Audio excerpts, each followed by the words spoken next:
In this episode, indemnification, indemnifying, what it is, what it means, and whether you should have it in your contract. Stick around.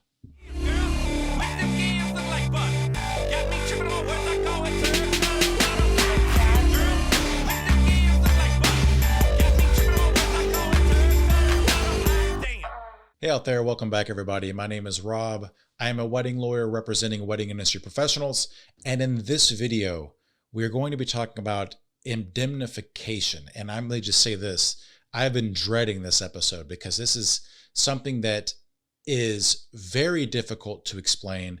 I think that the concepts can be convoluted, and I've put this video off for weeks and weeks and weeks, but it's something that I feel is important for you to at least understand on a basic level. So when you see them in contracts, or when you want to understand how it works for your specific contract, you'll have a little bit of a better understanding after watching this episode. So what is indemnity? What is indemnification? Essentially, indemnification is a contract term, or sometimes it can be the contract itself, but most of the time for our purposes, it's a contract clause in which one party is agreeing to be responsible for any harms and losses that may arise from a specific scenario or specific event. So for example, let's say that we have the wedding professional as a planner, and the planner is there at the event, at the wedding, and the client gets drunk, pushes over the large ice sculpture of Harry Styles. The ice sculpture of Harry Styles falls onto a guest's foot. It is highly likely, if the guest is injured, if they break their foot, that they will sue everybody that they possibly can. And in this instance, let's say that the guest sues both the client and the planner. Now, with an appropriate indemnification clause in the planner's contract, the planner can make the client responsible for any liability that the planner has for what happened to the guest's foot. The planner is saying, to the extent that I get a verdict against me, to the extent that I have to pay any money, you're going to be responsible for that client. Client is going to be responsible for it. That's the concept of indemnification. It's shifting the responsibility of something to another. Now, there are a few basic concepts to understand within indemnification. The first one is, who is being indemnified? Who is the one that is going to be responsible? Who's going to be the one that is not responsible? The indemnified party is the one that's not responsible, and then the other party is the one that is doing the indemnifying. So understanding who is super important. A lot of times in most contracts, I don't want to say in most contracts, but it's very common to see that the indemnification is kind of a two-way street. So both parties agree to indemnify each other for each other's negligent conduct, for example. So both parties are the ones that are being indemnified and then doing the indemnifying. The second concept that we want to be aware of is what type of conduct, what is the scenario in which would trigger the indemnification, which would trigger that risk shifting. So understanding who's going to be responsible is different than what they're going to be responsible for. So you as the professional can be indemnified, i.e. not responsible for conduct of the client, conduct of the third party, for example, like the guest, and sometimes, depending on your jurisdiction, your own conduct. So in other words, the conduct that triggers the injury or the loss or the need for indemnification can be your own conduct sometimes. Now, we'll talk about jurisdictional differences here in a second, but again, whose conduct is the trigger and what conduct? So let's do an example. So let's say that you're a DJ and you have a package that includes some type of pyrotechnics.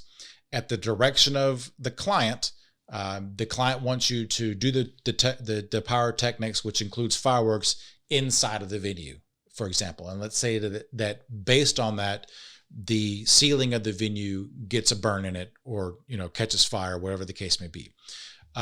Depending on the indemnification clause of the DJ, when the venue gets angry and wants to be compensated, the indemnification clause can make the client responsible and not the DJ, even though the DJ is the one that lit the pyrotechnics, depending on what state you're in.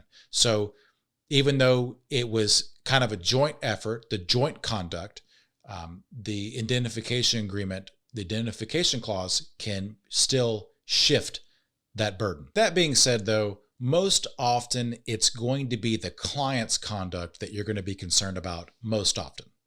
It's the client's conduct that could potentially get you into some type of chain reaction of lawsuits. And so at minimum, you want the client's conduct to be the source of the indemnification most of the time. So by way of example, let's say that you're a florist and you have the right in your contract to bring a professional set photographer to the event in order to take pictures.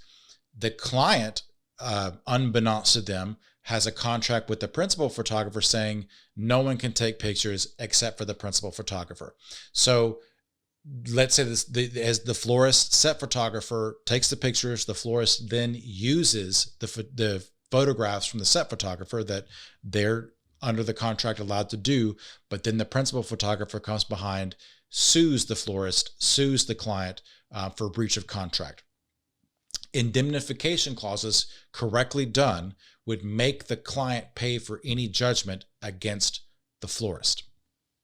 Okay, hopefully we're not getting too in the weeds in this, that you understand some of the basic concepts. So moving into another thing to understand in your indemnification clause, what claims is a party being indemnified against. So we've been talking mostly about tort claims, like injury claims, somebody's physically hurt, and then we just talked about breach of contract for a second, but that's actually something that you want to make sure is spelled out in your indemnification clause, and that is what claims, what causes of action, not necessarily just negligence or whatever, but literally, like, is it everything in the world? Is it just tort claims or negligence claims? And this might be important because some of you out there might be thinking, I'll never in a situation where I'll physically hurt somebody, so I don't need indemnification, or I'm not at the wedding itself, and so I'm not going to be the one that's dropping the ice sculpture of Harry Styles onto anybody's foot. That doesn't mean that you might not consider indemnification. That's because indemnification can be for more claims than just negligence. As a stationery designer, you might want to be protected or indemnified against copyright violations. So if you're a stationery designer and you accept drawings, pictures, photographs from the client themselves to put into stationery, then what happens in the event the client gives you, a picture of Darth Vader to put on the stationery, or whatever the case may be, the invitation, whatever it is, or maybe it's some type of NCAA football team's mascot gets put on there, and then you get sued for copyright infringement or trademark infringement. This is, again, where you can have the client indemnify you for a specific claim if you so desire, and that might be for trademark violations or copyright infringement. So again, I don't want to, because of my examples, misrepresent that it's just negligence claims or injury claims, physical injury claims. It can be all types of claims. So what claims are included in your indemnification clause? Basic idea that you want to understand. And so the final concept that we need to understand about indemnification clauses and indemnifying someone is what is the scope of the losses that are covered by the indemnification. And what I mean by that is, does the indemnification mean that the person is going to be responsible for a judgment in court or an arbitration award? Or maybe it's medical bills or property damage, for example. It can also mean, does the person need to defend you as well? In other words, pay attorney's fees. Is the person responsible, is the indemnifying party responsible for also paying attorney's fees? Or do they sit back, wait for the judgment to be awarded against you, and then they pay the award. And again, these are things that you're going to want to talk about with your attorney, because you want to provide yourself with as much protection as possible.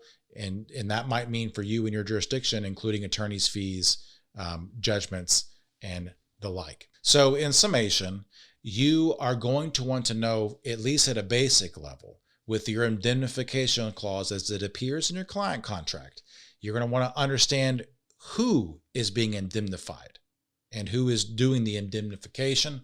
Number two, what conduct is being indemnified? Are you being indemnified against? Like what conduct, what claims are being indemnified? And then finally, what's the scope of the liability that is covered by the indemnification? But all that being said, be warned that indemnification is a real sticky area of the law, because it's kind of like a cross between contract law and all the other areas of law, whether it be negligence, tort law, copyright infringement, it doesn't matter. So a lot of times what might be on paper might be different in reality of how things shake down. And every state is super different with what may be indemnified. Some states will allow parties to indemnify one another for gross negligence. Some won't. Some, like, don't even do negligence, for example. So each state has its own special sauce. So be warned, if you took your indemnification clause from the internets, it might not be applicable to you in specific scenarios. So it's super important for you to get an attorney to review your contract, review your indemnification. Because at the end of the day, you don't want that thing to fail when you were expecting it to be enforceable. And that is my 2 cents on indemnity and indemnification with regard to the wedding and event industry. Hopefully you found this video informative. If you did, please make sure to like and subscribe, hit the notification bell when you do. If you've got any suggestions for content, please reach out to me, let me know. And with that, folks, we'll see you next time.